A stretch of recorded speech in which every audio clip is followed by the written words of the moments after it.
is when the U.S. took over our education. There it went. They took our language. They took our land. They took our identity. And they nearly succeeded in taking our will to live.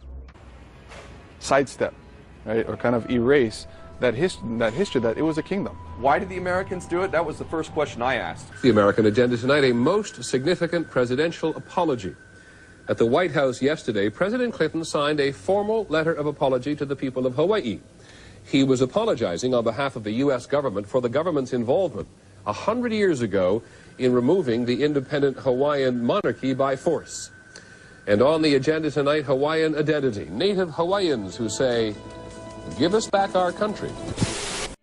Hawaiians were living here pretty much on their own and developing a much more stratified society. And that led to the development of different island kingdoms here amongst the chain. So you had a kingdom of Kauai, a kingdom of Oahu, kingdom of Maui, and of Hawaii Island. Its founding king, Kamehameha the Great, unified the societies of the archipelago. Their soil began to yield food for the inhabitants of Hawaii. However, the Hawaiian kingdom would not be alone for long. By the same sea from where the original inhabitants of Hawaii came from, visitors from other lands would arrive.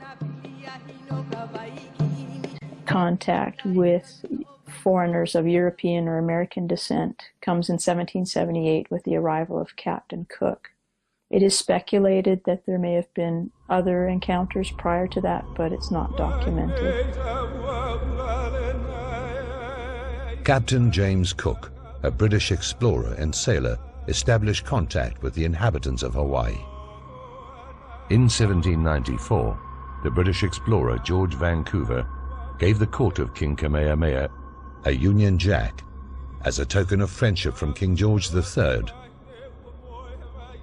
The Hawaiian kingdom added the Union Jack to its own flag as an act of recognition for the gesture of British friendship.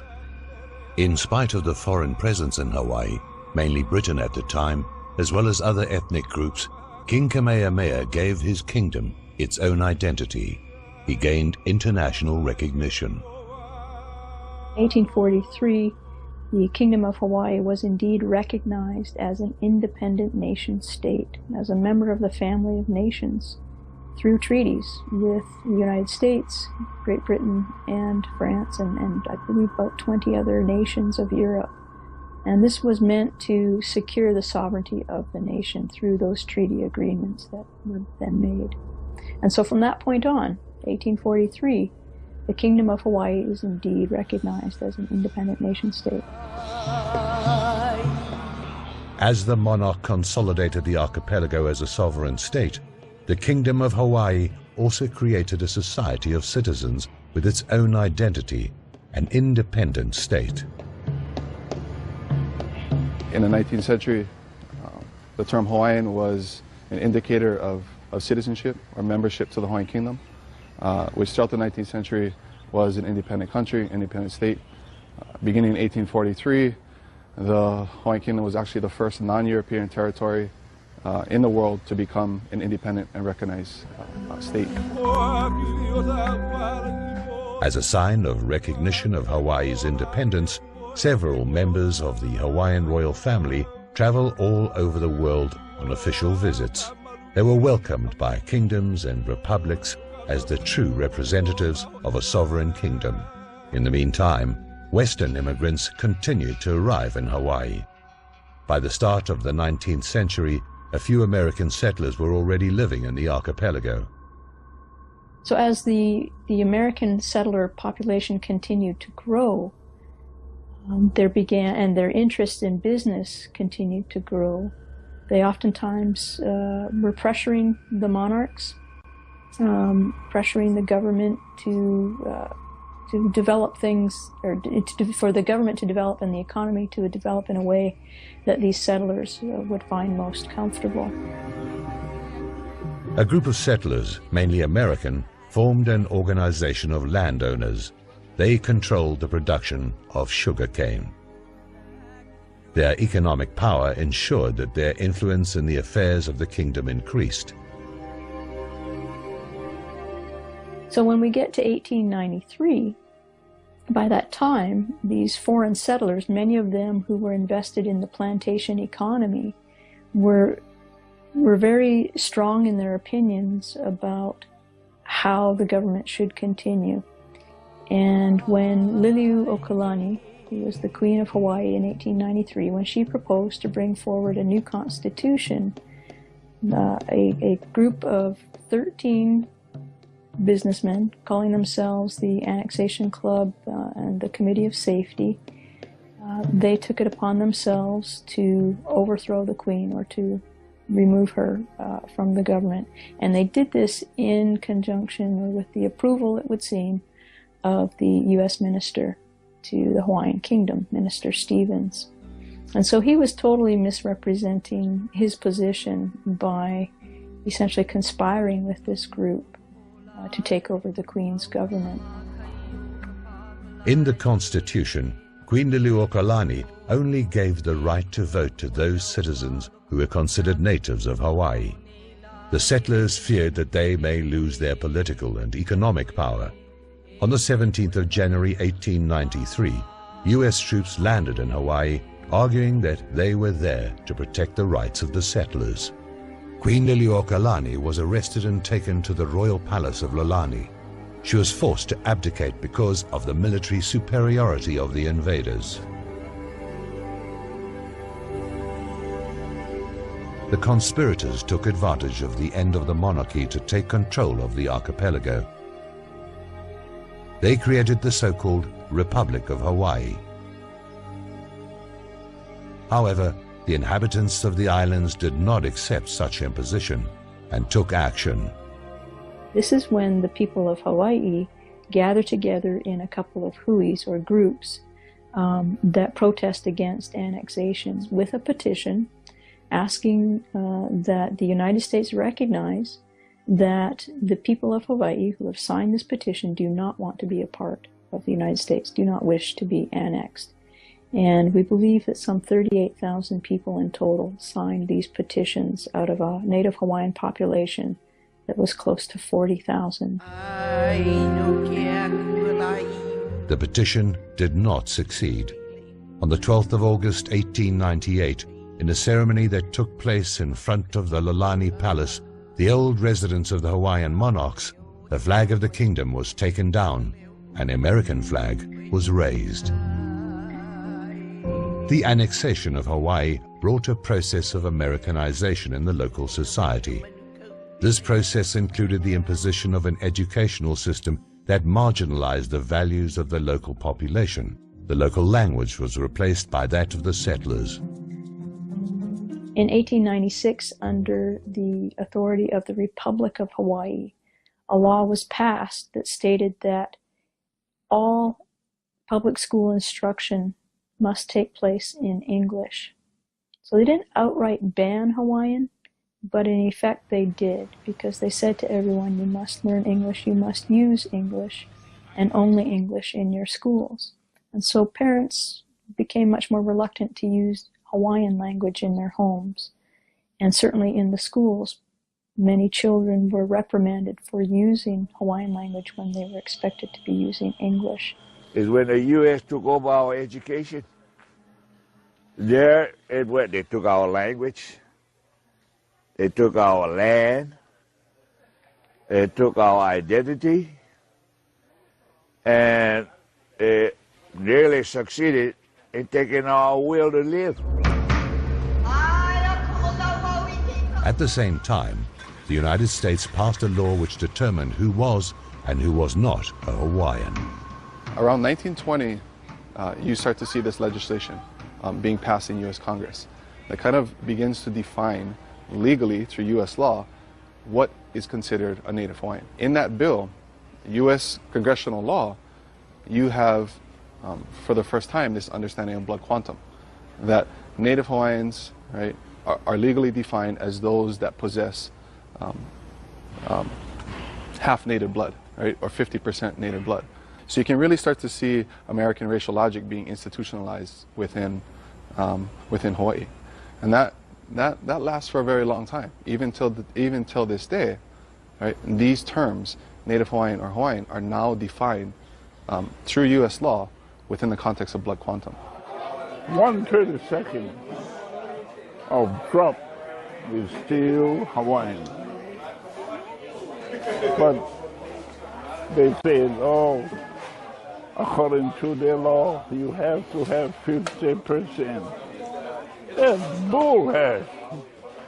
Hey, they can get lost. We don't need them coming over here and telling us what to do and what not to do. So, as far as blood quantum is concerned, I'd say they committed genocide. Big time, big time. This process of Americanization and the imposition of rules that were alien to the local culture led to the violation of native sacred land. That place they call Walmart on Keamoku Street and Makaloa Street, it just happened that my family had the ownership papers to 8.5 acres, and that's where they put their store on. They found 66 sets of bones that were buried on that property grounds, and it took 7 years to get through all the mitigations and all whatever for us to put the bones back in the ground. And all we're trying to do is respect our own ancestors. You know what would be really interesting? If some of us went up to Punch Bowl, where the American veterans are buried, and go up there and tear out some of those graves and put up a fancy building. The United States did not settle for the annexation of Hawaii, the suppression of the local language and the desecration of hallowed lands. They wanted statehood. They wanted to turn Hawaii into a new state of the Union. On the 12th of March 1959, the U.S. Congress overwhelmingly voted in favor of statehood, so Hawaii became the 50th state of the Union. It's made official at the White House. President Eisenhower congratulates the new congressional representatives of Hawaii before the simple ceremonies that remake the geography of the United States, adding the 50th and southernmost state with a land area of 6,500 miles and a population of 600,000. Hawaii becomes a state of the United States in 1959. Of course, if annexation was illegal and overthrow was illegal, then many believe statehood is also an illegal event. So you certainly continue to have debate here in Hawaii as to whether or not Hawaii is a state. But officially, according to the United States, in 1959. It is not surprising then that President Bill Clinton sanctioned a law whereby his government apologized for the dispossession the local population had been victims of. The law recognized that the people of Hawaii had not voluntarily relinquished their rights, nor had they accepted the abolition of their kingdom.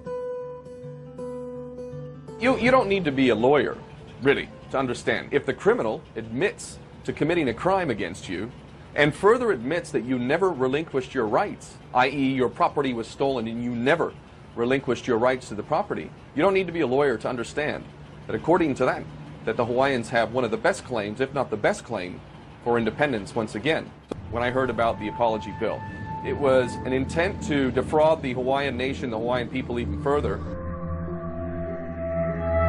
The apology bill was followed by several resolutions proposed by a senator for Hawaii, Daniel Akaka, to be implemented by the year 2000. His intention was to pass a law that would give Native Hawaiians federal recognition. The same strategy was used for the Native Americans. In 2009, Congress passed the so-called Native Hawaiian Government Reorganization Act, also known as the Akaka Law. According to this law, the descendants of the original inhabitants of the archipelago could form a government, but within the U.S. federal structure.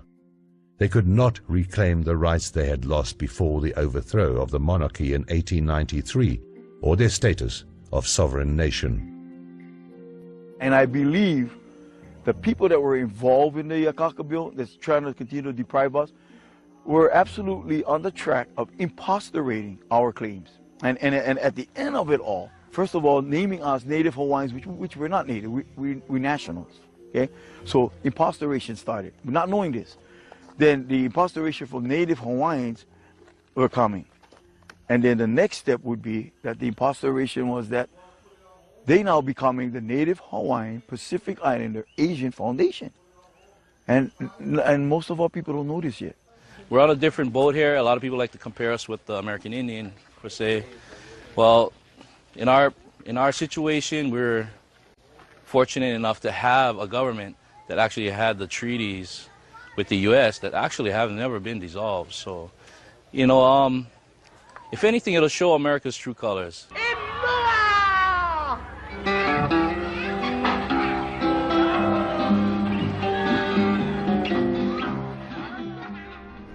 Captain America don't mean to sweat you, but you met your match. Remember all the stolen lands, this Hawaiian Superman is wanting it back. Give back the land, Captain America. Give back the land, Captain America. Give back the land, Captain America. It's all right. Give back the land. Governed by your policies, all we want is sovereignty. It's so hard to pay rent. And this is for the aunties sleeping under palm trees and living in tents. It's a shame, Hawaiian. Pro-sovereignty movement activists have started a process to recover their language and art. At the same time, universities are researching the history of Hawaii by dusting up old newspapers from the 19th century, all written in the local language. The Apology Bill strengthened the pro-sovereignty movements. They started to explore the possibility to recover their own government, the one that was in place before the annexation to the US in 1893. The lawful Hawaiian government is part of that process. My name is Henry Noah. Okay, I'm the elected Prime Minister for the reinstated lawful Hawaiian government. The lawful Hawaiian government was formed March 13, 1999, and it actually reinstated the former government offices that was in existence prior to January 17, 1893, the day that we got overthrown. Our government was overthrown. So what has happened since that day till now is that basically there was actions taken by the conspirators, who are the United States government, to try to justify or even validate their actual existence here and their authority that they exercise here in Hawaii. The lawful Hawaiian government, which has been in place for more than a decade, is not legally recognized by the United States. However, it is not simply a symbolic gesture of sovereignty, but it has its own structure. It legislates and governs on the basis of strict rules. We have a House of Nobles, a House of Representatives, and an executive branch, which includes Prime Minister, Minister of Foreign Affairs, Minister of the Interior, and the Minister of the Treasury. Currently, we are engaging in land reclamations. We realize that we would have to be able to get our people, to unite under this government. So we've done a lot of educational programs to get our own people to understand. Listen, the government still exists. It's been in abeyance. It's been absent all these years. All we needed to do was put it back, bring back the government, which is what we are able to accomplish. The second thing that we educate our people to is now we need to put power to the government. And the only way that can happen is if we as a people participate in that government and begin to build the government the functional bodies of that government, the executive, the legislative, the judicial branches, all of the departments that come to function a government has to be reset, of which we have actually accomplished those things. This is what we did do. In its annual convention, known in the local language as Manukau Kanawai, the lawful Hawaiian government and delegates from all the islands got together to discuss issues related to land devolution, the structure of its government, and to appoint new authorities. Who gave us that right? It's inherent in every Kanaka Maoli, and it's an obligation on that individual's part to fix an injustice, to understand who you are, and you have the perfect right to step forward and try to fulfill that obligation. A long time coming to get to this point where we're at today, where we can actually reclaim land and issue awards.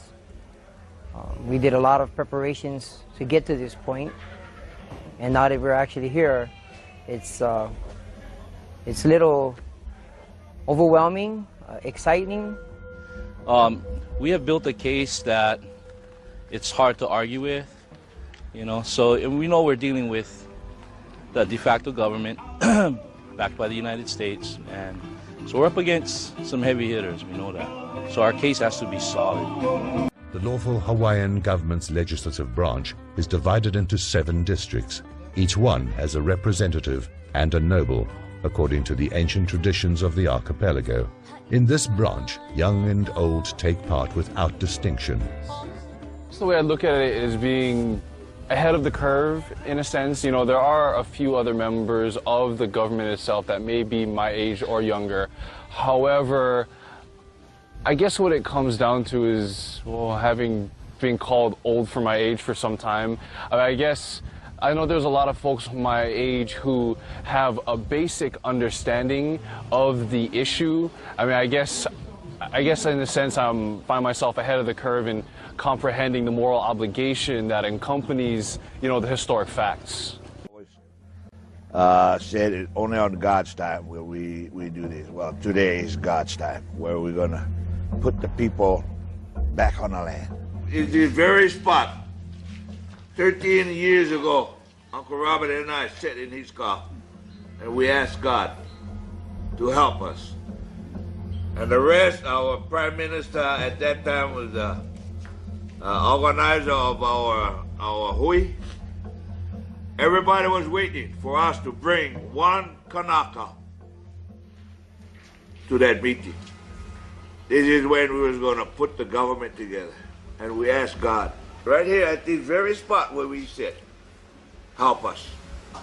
Help us.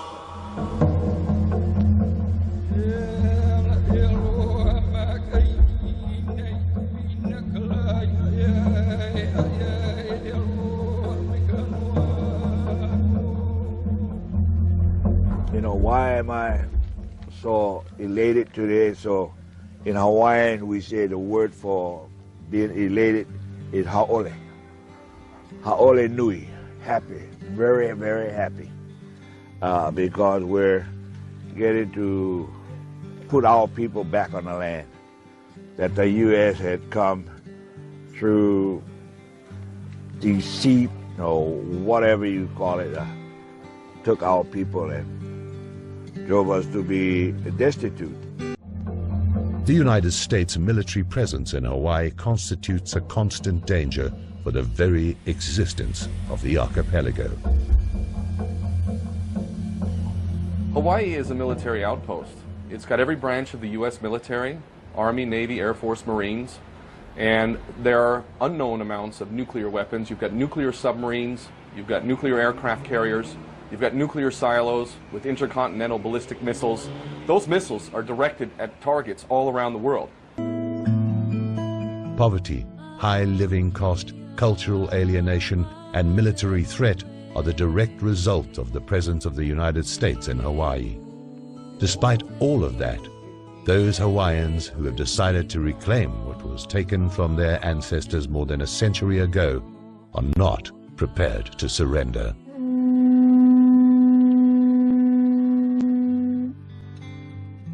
We got the body in place.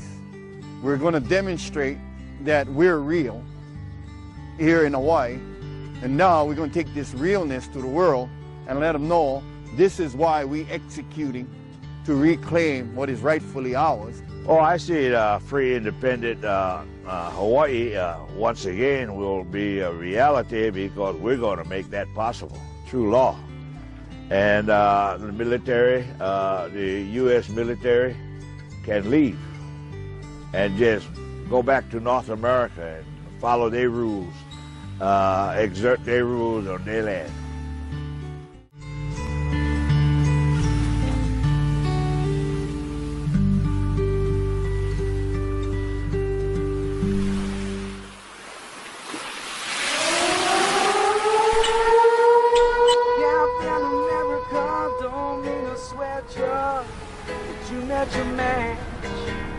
Remember all the stolen lands, this Hawaiian Superman is wanting it back.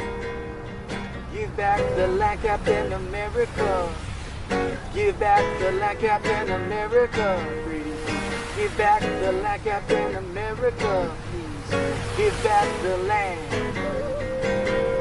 You're governed by your policies, all we want is sovereignty. It's so hard to pay rent. This is for the aunties sleeping under palm trees and living in tents. It's a shame Hawaiians are moving away. Leave the ocean for promotion, better wages.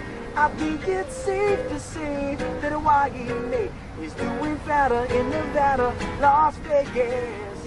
Captain America, don't mean to sweat you, but you met your man. Remember all the stolen lands, this Hawaiian Superman is taking it back.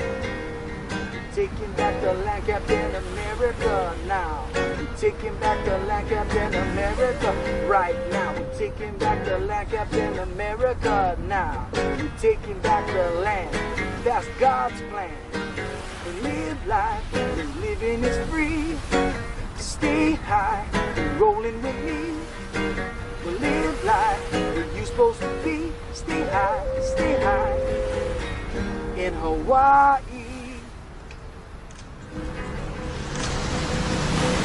How are we living on that?